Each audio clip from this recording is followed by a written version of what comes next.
My citizen science project is about bugs in our backyards.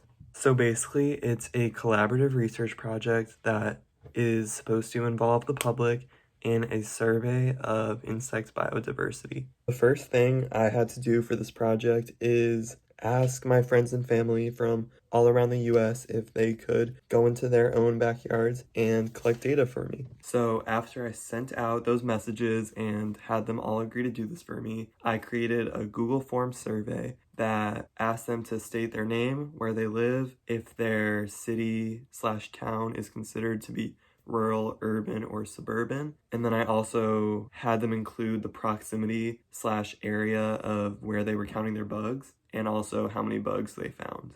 So then, to make sure that I was also doing my own part in my own experiment, I went onto my roof and collected data for myself. So basically, I set up an 8 by 12 foot perimeter, and then I counted all the bugs I saw, which could include them being in the air or on the ground. It really didn't matter. So basically, after I collected my own data, I looked at my survey results and then analyzed other people's data. I figured that the goal for the researchers was just to involve the public in a survey about biodiversity in different areas, and I think they created this project with the hopes of including regular old citizens like you and I in a scientific problem that can then provide useful information for others, and in this case, others who are wondering how many bugs are in certain areas of the United States. At the beginning of all of this, I predicted that the most bugs would be found in areas that were rural and had a lot of open space. For example, I figured my grandparents in Pennsylvania, who live in the middle of nowhere, would have more bugs than my other grandparents who live in a city in Arizona. However, after collecting my data, I realized I was wrong, and there are more bugs in urban areas, like my grandparents in Arizona,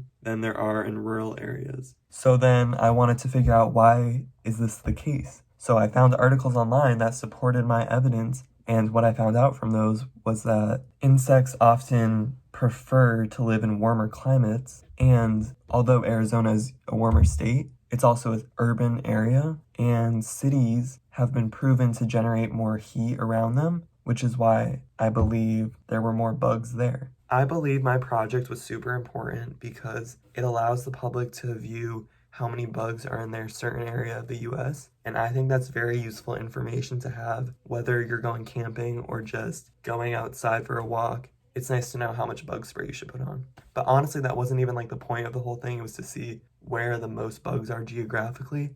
And now that I've come to the conclusion that there are more bugs in urban locations, I may or may not move to a city. I don't know, that was pointless, but you get my point. Thank you.